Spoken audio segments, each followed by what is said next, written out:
Assalamualaikum warahmatullahi wabarakatuh. Ini 7 kesalahan yang sering banget dilakukan oleh agent properti. Dan di video kali ini kita akan bahas apa saja 7 kesalahan yang sering dilakukan, dan tentunya kita akan bahas juga solusinya.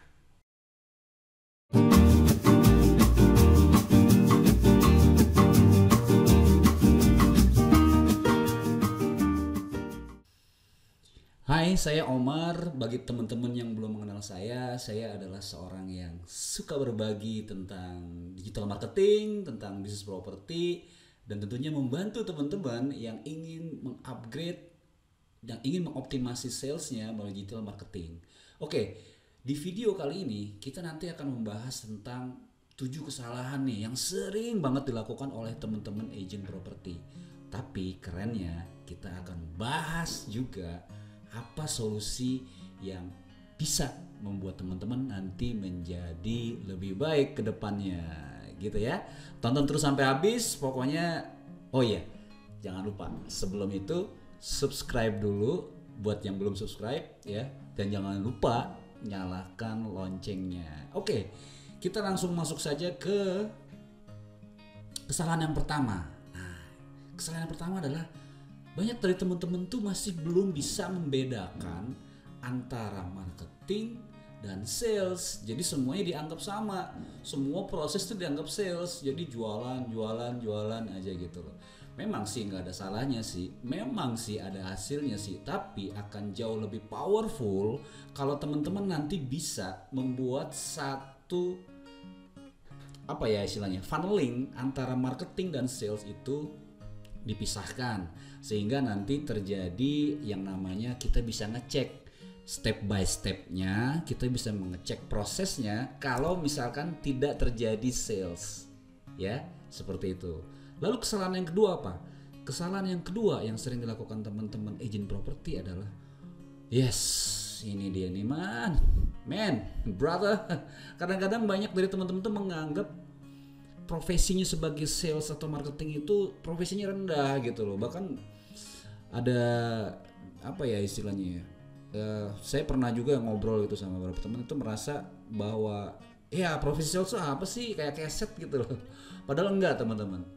Mau tahu nggak, developer itu atau owner itu tidak akan bisa jualan kalau tidak ada agent ya, tidak ada broker. Memang sih, memang ada beberapa temen tuh yang akhirnya membuat profesi ini menjadi orang memandangnya berbeda gitu loh. Padahal sebenarnya coba bayangkan ya, ada orang misalkan jual rumah 3M gitu, atau 4M gitu. Itu kan rumah harga 4M bros gitu loh.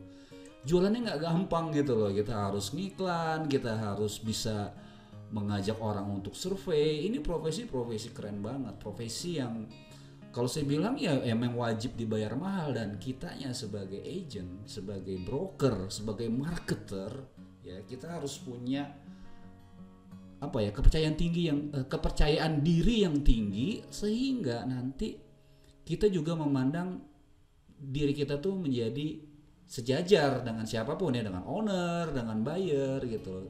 Dan itu nanti membantu sekali ketika nanti dalam proses kita bernegosiasi ya, dalam proses kita menjualnya nantinya, seperti itu. Jadi inilah kesalahan dari teman-teman tuh ya, itu memandang rendah profesi.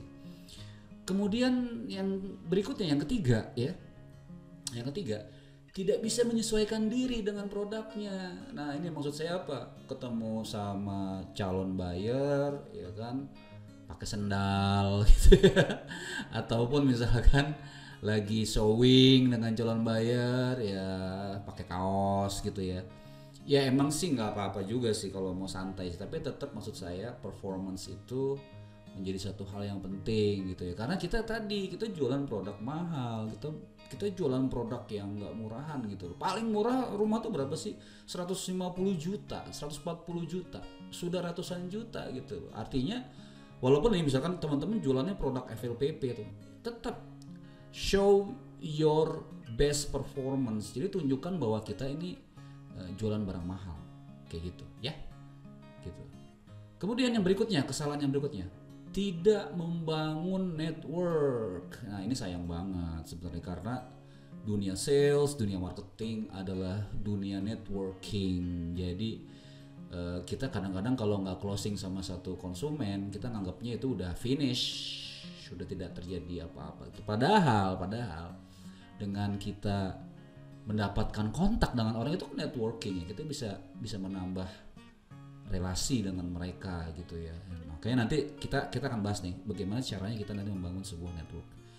Kemudian berikutnya, nah ini tidak membangun tim ya. Jadi begitu udah closing 1, 2 udah enak dengan sendirinya ya, dapat duit gitu. Tidak dibangun tim ya, padahal nanti kita pekerjaannya sales tuh banyak gitu loh, apalagi jualan produk-produk dengan harga miliaran seperti itu ya. Kita butuh tim, kita butuh orang-orang yang membantu kita dari sisi administrasi, digital marketing ya, legal, kemudian bagaimana nanti berhubungan dengan bank, bagaimana juga nanti kita banyak project-project yang kita tangani. Kita tentunya perlu membangun sebuah winning team gitu. Kemudian ya ini juga nih, tidak membangun brand ya. Membangun brand itu maksudnya apa? Ya mungkin sih emang udah merek nih, misalkan kumpulan agent apalah gitu ya namanya misalkan gitu loh. Tapi tidak dibangun brandnya. Bangun brand itu maksudnya apa? Ya kita nanti punya satu sistem ya yang merespon sebuah listingan, kemudian bagaimana berjualan, bagaimana kita nanti merespon. Brandnya itu dibangun gitu loh. Nah bisa personal branding, bisa juga corporate branding. Intinya teman-teman juga harus membangun sebuah brand. Nah yang terakhir, kesalahan yang ketujuh ya, tidak memaksimalkan digital marketing. Padahal teman-teman, apalagi pengalaman COVID kemarin ya, pengalaman ketika lockdown kemarin ya, kita juga memahami betul bahwa digital marketing itu begitu penting. Bagaimana kita membuat showing secara digital, bagaimana kita merespon secara digital.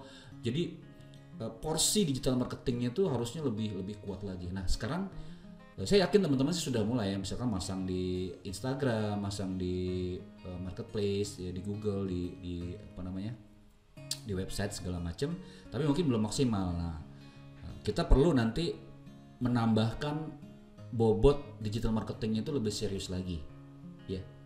Oke. Terus Bang Omar, gimana caranya supaya kita bisa keluar dari situasi itu? Oke, Bang Omar jangan cuma nyala-nyalain doang, harus kasih solusi. Nah solusi seperti apa? Yang pertama, teman-teman harus mulai serius belajar tentang marketing and sales ya.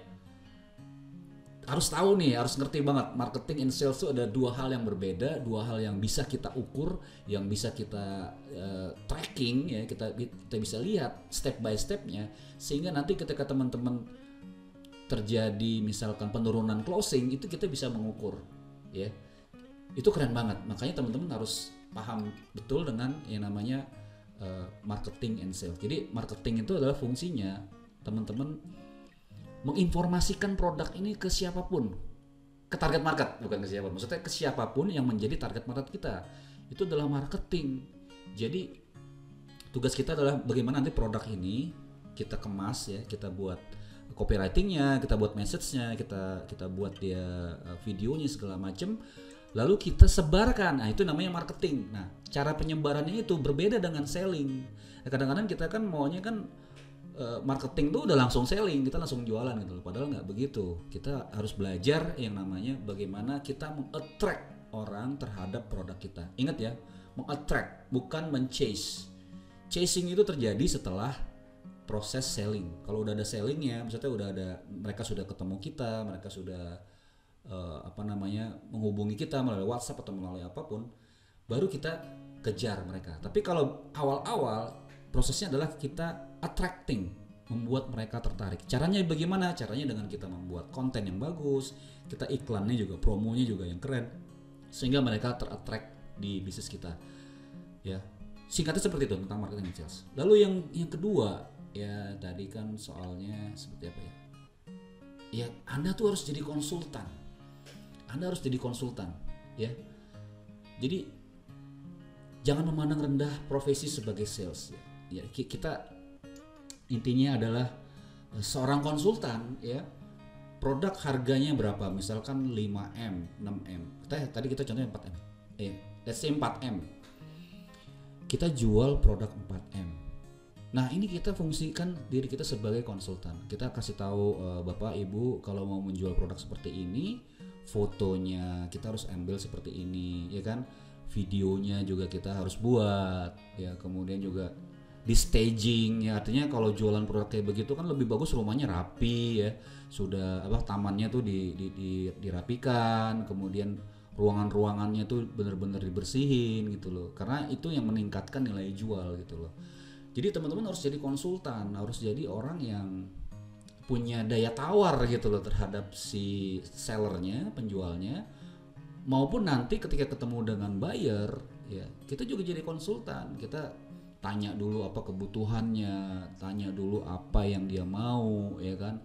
Kemudian bagaimana kita bisa menggali kebutuhannya dia gitu. Jadi konsultan. Jadi jangan memandang rendah lah profesi kita cuma penjual itu enggak. Jualan itu ilmu tingkat tinggi. Bisnis itu 50% selling, 50% managing. Jadi kalau ada orang yang menganggap rendah profesi sales dan marketing, itu dia nggak paham bahwa no sales company no run, nggak bisa running dia. Oke? Nah, kemudian yang ketiga nih mengenai performance. Jadi teman-teman juga nggak harus juga ketemu calon konsumen bawa BMW gitu atau ya maksain diri segala macam. Enggak juga. Yang penting rapi, yang penting kita secara tata bahasa, ya kan, kita belajar lah gitu. Jadi sapa dan salam, sopan, ya. Kita juga melakukan engagement, kita bisa ngebangun hubungan. Ini emang profesi sales begitu. Kalau teman-teman nggak bisa membawa diri seperti itu, maka sangat sayang sekali kita sudah bisa membawa orang ketemu dengan kita, tapi kita tidak bisa memiliki kemampuan untuk membuat mereka juga terimpress dengan kita. Tapi ini bukan sesuatu yang manipulatif gitu ya, enggak ya. Tapi memang kita memperlakukan diri kita sebagai seorang profesional. Kan kita lihat ya kalau agent-agent yang sudah levelnya ratusan miliar, puluhan miliar, itu mereka pakai jas gitu ya. Walaupun kita juga mungkin gerah juga ya kalau kecuali kita jualan produk-produk yang dimana gitu ya. Minimal pakai kemeja lah, pakai sepatu yang rapi, ya kan, rambut disisir, pokoknya perform lah gitu ya, seperti itu. Walaupun nggak harus lebay. Oke, kemudian berikutnya teman-teman nih, ini penting juga, bangun network ya, sering datang ke seminar, ya kan, ikut komunitas, kemudian juga ya sediakan waktu lah untuk kita membangun network ya. Di komunitas tuh misalnya kita ikut komunitas bisnis, siapin kartu nama kita, ya kan, tukeran nomor handphone, karena itu juga nanti akan membangun listing kita.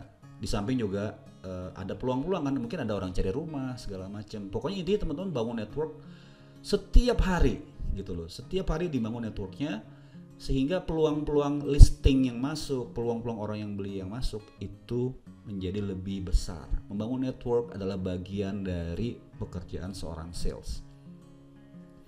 Terus next adalah the power of delegation. Nah, the power of delegation-nya kita harus membangun tim juga teman-teman. Nanti kalau begitu mulai closing 1, 2, 3, 4, 5 gitu ya, udah mulai punya uang, kita mulai delegasikan nih. Pekerjaan kita kan banyak tuh ya, dari mulai marketing, bikin konten, upload sosial media lah, bla bla bla, tuh banyak banget kan kerjaan itu. Nah, begitu sudah mulai punya uang, udah mulai masuk cash flow, kita mulai bisa delegasikan, kita rekrut orang ya untuk mereka melakukan tugas-tugas yang sifatnya administratif ya. Nanti juga untuk misalkan urusan-urusan ke bank segala macam, ada orang yang menangani tersendiri gitu, kayak gitu. Oke. Ya, kemudian berikutnya bagaimana membangun brand. Nah, ini juga kita perlu bangun brand. Membangun brand itu artinya gini teman-teman, nanti mungkin di awal-awal kita jualan any kind of property. Ada properti ini, oh gue ikut jualan dong. Ada properti ini, gue ikut jualan dong gitu. Oke, that's okay. Bahkan selamanya pun begitu juga, no problem juga gitu. Tapi harus ada satu, kalau saran saya harus ada satu market yang spesifik yang memang menjadi andalan kita. Misalkan teman-teman memang mau main rumah-rumah di atas 5 miliar, 4 miliar gitu. Pokoknya rumah-rumah mewah gitu. Oke, jadilah di situ, bangun brandnya. Apa brandnya? Jangan cuma sekedar ya listingan banyak tapi nggak dibangun brandnya gitu loh. Kemudian misalkan teman-teman, Pak Omar, gue sukanya mainnya di FLPP, di perumahan sederhana karena jualannya gampang gitu misalkan. Ya wes, nggak apa-apa, bangun, jual sebanyak-banyaknya di situ, tapi dibangun brandnya gitu loh. Apa nama brandnya apa?